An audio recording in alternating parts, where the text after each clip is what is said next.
ગંગાના તટ ઉપર આવીને બેઠા છે અને ભગવતી ભાગીરથીને પ્રાર્થના કરતા કહે છે, વિચાર કરો ને કેવું કુળ કહેવાય કે જેના દ્વારા કરવામાં આવેલી સ્તુતિ એને કહેવાય કે ઇતિહાસમાં એકમાત્ર સ્તુતિ કે જેણે સુખમાં ભગવાનને યાદ કર્યા. આપણે બધા ભગવાનને યાદ કરીએ પણ આપણે શેમાં કરીએ? દુઃખમાં. બોલાતું નથી. જો કેવી હાલત છે આપણી. ખાલી દુઃખમાં યાદ કરીએ તો કઈથી બોલાય? સુખમાં કોઈ દી યાદ તો કરો ભગવાનને.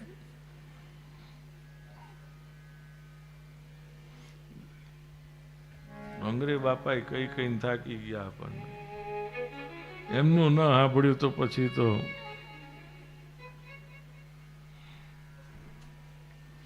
યા વૈ લસશ્રી તુલસી વિમિશ્ર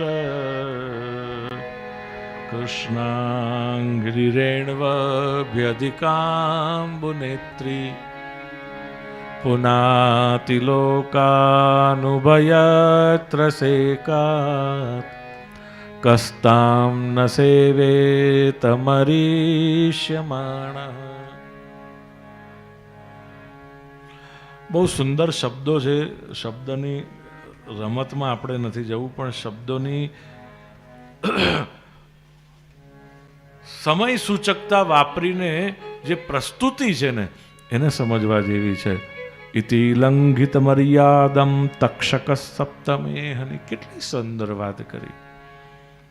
માણસને દુઃખી ત્યારે જ થવું પડે છે કે જ્યારે આપણે મર્યાદાનું ઉલ્લંઘન કરીએ છીએ.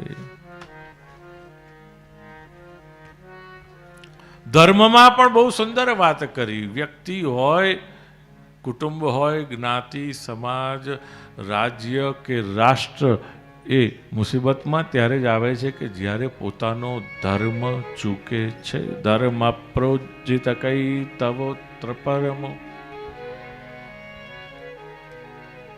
બહુ સુંદર વાત કરી વાલા કુટુંબીજનો. આનાથી આપણે બહુ સાવધ રહેવાની જરૂર છે.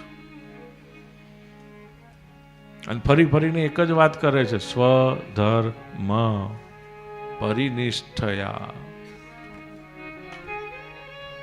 પરી ઉપસર્ગનો પ્રયોગ કરીને આપણને સમજાવ્યું બધી રીતે, ચારે બાજુ સર્વ પ્રકારની નિષ્ઠા આપણી કેવલ એક જ જગ્યાએ પરોવાયેલી હોય.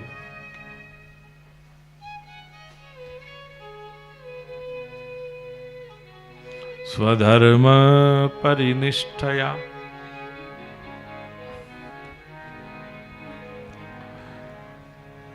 જ્યારે જ્યારે પણ મર્યાદાનું ઉલ્લંઘન થાય ને, એ આપણો માયલો તો જાણતો જ હોય. ભલે આપણે બહાર મોઢે સ્વીકારીએ નહીં, બહાર તો હસતા હસતા જ ફરતા હોઈએ, પણ માયલો જાણતો હોય કે ક્યાંક આપણે કઈ કારીગરી કરી છે, ઊંચા નીચી કરી છે, ક્યાંક કોને આપણે હળી હંચા કર્યા છે, એટલે આપણને આ ભોગવવાનું